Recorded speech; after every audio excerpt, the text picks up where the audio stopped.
বন্যা কবলিত জেলাগুলোতে এ পর্যন্ত ৫৪ জনের মৃত্যু হয়েছে। পানিবন্দী অবস্থায় রয়েছে ১০,০৯,৫২২ পরিবার। বন্যার সার্বিক পরিস্থিতি নিয়ে দুর্যোগ ব্যবস্থাপনা ও ত্রাণ মন্ত্রণালয়ের বিজ্ঞপ্তিতে এসব তথ্য জানানো হয়েছে। এতে বলা হয়, বন্যায় সবচেয়ে বেশি ১৯ জনের মৃত্যু হয়েছে ফেনীতে। এছাড়া কুমিল্লায় ১৪, নোয়াখালীতে ৮, চট্টগ্রামে ৬, কক্সবাজারে ৩ এবং ব্রাহ্মণবাড়িয়া, লক্ষ্মীপুর, খাগড়াছড়ি ও মৌলভীবাজারে ১ জন করে মারা গেছেন। মৌলভীবাজারে এখনও ১ জন নিখোঁজ রয়েছেন। বন্যায় মোট ক্ষতিগ্রস্ত হয়েছে ৫৪,৬৪,১৬৭ জন। তাদের জন্য ৩,২৬৯টি আশ্রয়কেন্দ্র খোলা হয়েছে। দুর্গতদের চিকিৎসায় ৫৬৭টি মেডিকেল টিম কাজ করছে। এছাড়া প্লাবিত জেলাগুলোতে পর্যাপ্ত ত্রাণ সামগ্রী মজুত রয়েছে বলেও বিজ্ঞপ্তিতে জানানো হয়েছে।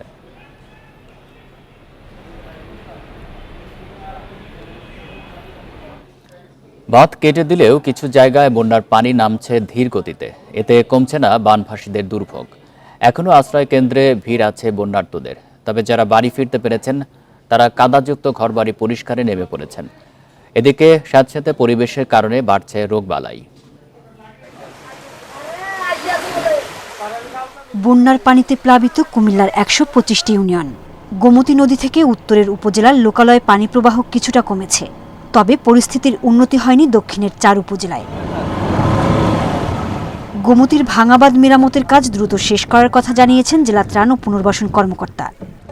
সিদ্ধান্ত এরকমভাবে হয়েছে যে পানি উন্নয়ন বোর্ড কারিগরি পরামর্শ যেটা আছে সেটা দিবে এবং সেনাবাহিনী এবং পানি উন্নয়ন বোর্ড যৌথভাবে এই বাঁধ মেরামতের কাজটি করবেন। নোয়াখালীতে গত ২ দিন বৃষ্টি না হলেও বন্যা পরিস্থিতির উন্নতি হয়নি। বিভিন্ন জায়গায় খালের বাঁধ কেটে দিলেও পানি নামছে খুবই ধীর গতিতে। এখনও আশ্রয় কেন্দ্রে ভিড় বানভাসীদের। রোড থেকে দিয়ে চলে যাচ্ছে, আসলে ভিতরে যাওয়া দরকার। আমরা পানিবাহিত এখন যেটা বেশি প্রয়োজন বিশুদ্ধ পানি, খাবার স্যালাইন। লক্ষ্মীপুরে বন্যার পানি নামলেও পানিবন্দী ১০ লাখ মানুষ। সুপেয় পানি ও খাদ্য সংকটে বানভাসীরা। সদর উপজেলার অনেক জায়গায় এখনও ত্রাণ পৌঁছায়নি। বেড়ে গেছে পানি, রাস্তার উপরেও প্রচুর, বাসার ভিতরেও প্রচুর। ফেনীতে পানি নামলেও শহরতলির পেট্রোবাংলা, তুলাবাড়ি ও দাগনভূয়ার বেশ কিছু এলাকায় এখনও রয়েছে জলাবদ্ধতা। কাদাযুক্ত ঘরবাড়ি পরিষ্কারে বেগ পেতে হচ্ছে ক্ষতিগ্রস্তদের। এছাড়া দুর্গত এলাকায় বাড়ছে পানিবাহিত রোগীর সংখ্যা। ছেলে মেয়ে ৩ জন জ্বর, পাতলা পায়খানা পানির কারণে হয়েছে, বিষাক্ত পানির কারণে। চাঁদপুরের শাহরাস্তি ও হাজীগঞ্জ উপজেলায় বন্যা পরিস্থিতির কিছুটা উন্নতি। ১০ দিন ধরে পানিবন্দী প্রায় ২ লাখ মানুষ। আমাদের গো খাদ্য দরকার, মানুষের ট্রিটমেন্টের ওষুধ পানির দরকার, আমাদের মনে করেন খানার দরকার। এদিকে মৌলভীবাজারে কাউগাদিঘি, হাকালুকি, হাওড় অঞ্চলে পানি নামছে ধীর গতিতে। সোহেলি জাহান, ইন্ডিপেন্ডেন্ট নিউজ।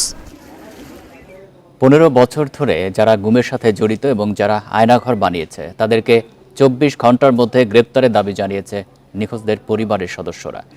জড়িতদের আন্তর্জাতিক অপরাধ ট্রাইব্যুনালে বিচারের দাবি তাদের।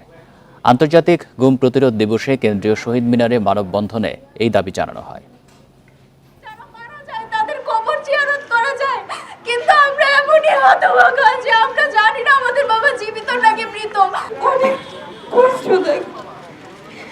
আমার বাবাকে আপনারা ফিরিয়ে দিন। বাবা কেমন আমি সেটা জানি না। আমি আমার বাবাকে দেখতে চাই, আমি আমার বাবাকে ছুঁতে চাই। চেনার আগেই হারিয়ে ফেলা বাবাকে ফিরে পেতে ছোট শিশুর এই কান্না যে কারো মনকে নাড়া দেবে। কিন্তু ১৫ বছরে এমন শত শত স্বজনের কান্না মন গলাতে পারেনি কর্তা ব্যক্তিদের। বাবা, ভাই, বোন বা প্রিয়জন কোথায় আছেন বা আদৌ বেঁচে আছেন কিনা তা জানার জন্য কয়েক বছর ধরেই সরব এই মানুষগুলো। ৫ আগস্টের পট পরিবর্তনের পর নতুন আশায় বুক বেঁধেছেন তারা। নিখোঁজদের স্বজনরা বলছেন, আইনশৃঙ্খলা বাহিনীর পরিচয়ে তাদের তুলে নেওয়া হয়। ডিজিএফআই, র্যাব, পুলিশ কার্যালয় সহ নানা জায়গায় ধর্ণা দিয়েও মেলেনি খোঁজ। প্রশাসনের দ্বারে দ্বারে ঘুরেছি। তারপর স্বৈরাচারী সরকারের স্বরাষ্ট্রমন্ত্রী আসাদুজ্জামান কামালের কাছে আমার মা ৪২ বার গিয়েছে। উনি বলে আপনার ছেলে গা ঢাকা দিয়েছে, বিদেশ চলে গিয়েছে। প্রত্যেকটা পরিবার কাছ থেকে ২০, ৫০, ৬০ এভাবে র্যাবের যারা জড়িত তারা প্রত্যেকে মুক্তিপণ আদায় করছে। কেন্দ্রীয় শহীদ মিনারে মায়ের ডাকের মানববন্ধনে বক্তারা বলেন, আওয়ামী লীগ আমলে ৭ শতাধিক মানুষ গুম হয়েছে। স্বাধীন দেশের নাগরিককে এভাবে গুম করা মানবাধিকারের চরম লঙ্ঘন বলছেন তারা। ওদেরও প্রতিটা গুলি, প্রতিটা হত্যার বিচার করতে হবে।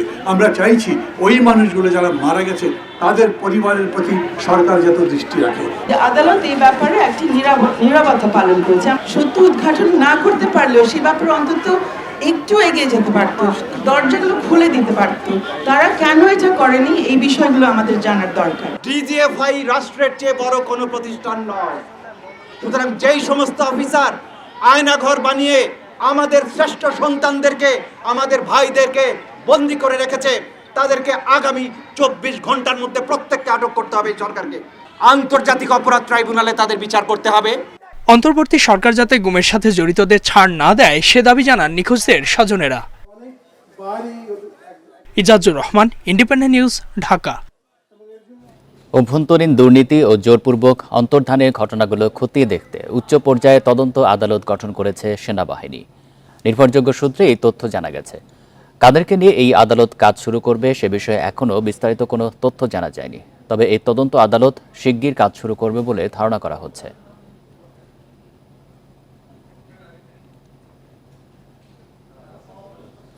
গণতন্ত্র প্রতিষ্ঠায় অন্তর্বর্তী সরকারকে দ্রুত গ্রহণযোগ্য নির্বাচন দেওয়ার আহ্বান জানিয়েছেন বিএনপি নেতারা। স্বৈরাচারী আওয়ামী লীগ সরকার আয়নাঘরের মতো অনেক নতুন শব্দের জন্ম দিয়েছে এমন অভিযোগ তুলে তারা দোষীদের বিচার দাবি করেন। দলের ভাইস চেয়ারম্যান শামসুজ্জামান দুদু ও স্থায়ী কমিটির সদস্য ডাক্তার AZM জাহিদ হোসেন আলাদা কর্মসূচিতে এসব কথা বলেন। শুক্রবার সকালে নয়াপল্টনে সংবাদ সম্মেলনে সমসাময়িক বিষয়ে কথা বলেন বিএনপির স্থায়ী কমিটির সদস্য ও ত্রাণ কমিটির আহ্বায়ক ডাক্তার AZM জাহিদ হোসেন। অভিযোগ করে বলেন, ভারত সৃষ্ট বন্যার কারণে মানুষকে অসহনীয় দুর্ভোগ পোহাতে হচ্ছে। প্রচুর পরিমাণ আরও অভিযোগ করেন, আয়নাঘরের মতো অনেক নতুন শব্দের জন্ম দিয়েছে স্বৈরাচারী আওয়ামী লীগ সরকার। তাদের আমলে 700-রও বেশি মানুষকে গুম করা হয়েছে বলেও দাবি করেন বিএনপির এই নেতা। 700-রও বেশি সেই ভাইদের, গুম হয়ে যাওয়া ভাইদের প্রতি, স্মৃতির প্রতি শ্রদ্ধা জানাচ্ছি। আমরা আশা করি ইনশাআল্লাহ ওনারা আবারও জনসমক্ষে হাজির হবেন। এই গুমের সাথে যারা সম্পৃক্ত তাদেরকে বিচারের কাঠগড়ায় দাঁড় করানো হবে। এদিকে গণতন্ত্র প্রতিষ্ঠায় অন্তর্বর্তীকালীন সরকারকে অতি দ্রুত একটি গ্রহণযোগ্য নির্বাচন দেওয়ার আহ্বান জানিয়েছেন বিএনপির ভাইস চেয়ারম্যান শামসুজ্জামান দুদু।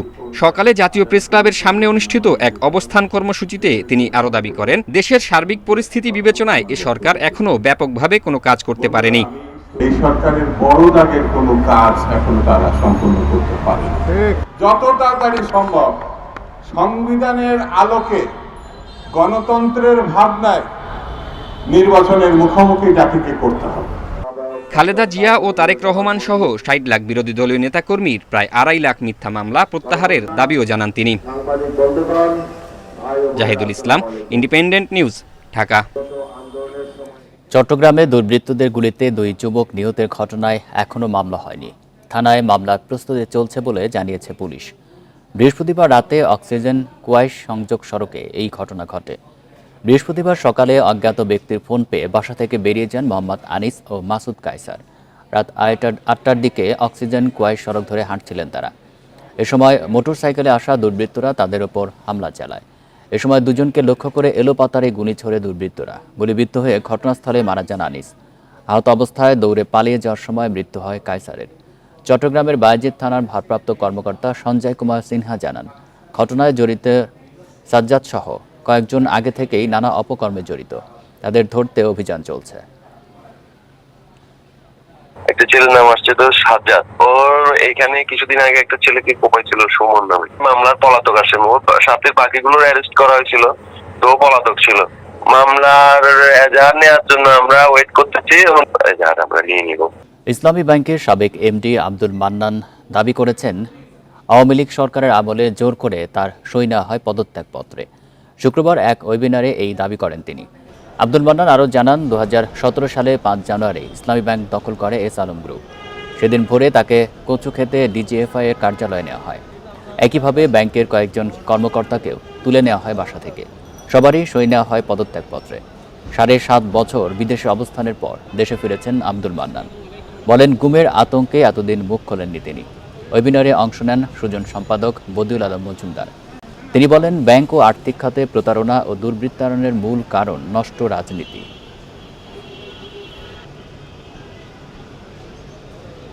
আমাকে যেই কাগজে সই করানো হয়েছে সেই কাগজটি একটা প্যাড ইসলামী ব্যাংকের নামে, কিন্তু এই ধরনের প্যাড 1983 সালে ইসলামী ব্যাংকের প্রতিষ্ঠার সময় থেকে এই 2024 সাল পর্যন্ত কখনোই ইসলামী ব্যাংক ব্যবহার করেনি। সেই ধরনের প্যাডের মধ্যে আমার পদত্যাগ পত্র নেওয়া হয়েছে। অস্বাস্থ্যকর পরিবেশে প্রাণীকে খাঁচায় রেখে শুধুই বিনোদন দিচ্ছে চিড়িয়াখানা, সেখানে নেই কোনো গবেষণা।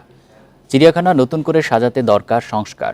মান্ধাতা আমলের খাঁচা সরিয়ে প্রাণীদের জন্য উন্মুক্ত জায়গা ও পর্যাপ্ত চিকিৎসক নিয়োগের দাবিতে মিরপুর চিড়িয়াখানায় মানববন্ধন করেছে প্রাণী অধিকার কর্মীরা।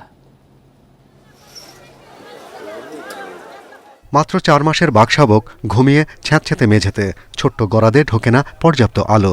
অতীতে এমন পরিবেশে বাঘশাবক বাঁচানো যায়নি। একজোড়া ভাল্লুকের নির্বিঘ্নে চলাচল ও খেলার জন্য ছোট্ট খাঁচা পর্যাপ্ত নয়। দীর্ঘদিন সংকীর্ণ জায়গায় বন্দী থাকলে মানসিক বিকারগ্রস্ত হয়ে ওঠে প্রাণী, তবে করে অস্বাভাবিক আচরণ। প্রতিষ্ঠার পর থেকে এসব অসঙ্গতি নিয়ে চলছে জাতীয় চিড়িয়াখানা, তাই তাগিদ এসেছে একে আধুনিক করে সাজানোর। শুক্রবার সকালে চিড়িয়াখানার মূল ফটকের সামনে মানববন্ধন করেন প্রাণী অধিকার কর্মীরা।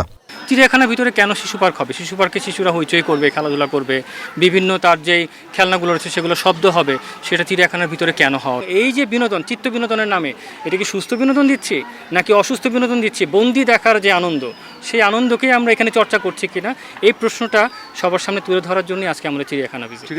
কর্তৃপক্ষ বলছে মিরপুর ও রংপুর চিড়িয়াখানাকে সিঙ্গাপুর চিড়িয়াখানার আদলে গড়ে তুলতে উদ্যোগ নেওয়া হয়েছে। প্রকল্প অনুমোদন হলে বদলে যাবে প্রাণীদের আবাস। আমাদের খাঁচাগুলোকে নতুন করে সাজানোর জন্য আমরা একটি প্রস্তাব দিয়েছি, যে প্রস্তাবটি এখনও পর্যন্ত অনুমোদনের অপেক্ষায় রয়েছে। আমরা বারবার আমাদের সরকারের দৃষ্টি আকর্ষণ করছি, কর্তৃপক্ষের দৃষ্টি আকর্ষণ করছি এই বিষয় নিয়ে। আমরা আশা করছি যে আমাদের বর্তমান যে অন্তর্বর্তীকালীন সরকার রয়েছে তারা এই বিষয়টিতে গুরুত্ব দিবেন। 186 একর জায়গায় প্রাণীর সংখ্যা 3000-এরও বেশি, তবে এই প্রাণীদের জন্য নেই পর্যাপ্ত চিকিৎসক। Shahriar Anirban, independent news. রাজনৈতিক পট পরিবর্তনের পরেও বাংলাদেশের সাথে সুসম্পর্ক বজায় রাখতে কাজ করতে আগ্রহী ভারত। শুক্রবার দিল্লিতে এক অনুষ্ঠানে ঢাকার সঙ্গে পারস্পরিক স্বার্থ খুঁজে বের করার পরামর্শ দেন দেশটির পররাষ্ট্রমন্ত্রী এস জয়শঙ্কর। অনুষ্ঠানে প্রধান অতিথির বক্তব্যে পাকিস্তান ও আফগানিস্তানের পরই বাংলাদেশ প্রসঙ্গে কথা বলেন তিনি। জয়শঙ্কর বলেন, স্বাধীনতার পর থেকে বাংলাদেশের সঙ্গে ভারতের সম্পর্ক ওঠানামার মধ্য দিয়ে গেছে। তবে ঢাকায় যে সরকার থাকবে, দিল্লি তার সঙ্গে সুসম্পর্ক ধরে রাখবে বলে মন্তব্য করেন তিনি। এর আগে অন্তর্বর্তী সরকার গঠনের পরপরই প্রধান উপদেষ্টা ডক্টর ইউনূসকে শুভেচ্ছা বার্তা পাঠিয়ে দ্বিপাক্ষিক সম্পর্ক উন্নয়নে জোর দেন ভারতের প্রধানমন্ত্রী নরেন্দ্র মোদী। দুই নেতার টেলিফোনেও চলমান পরিস্থিতি নিয়ে আলাপ করেছেন।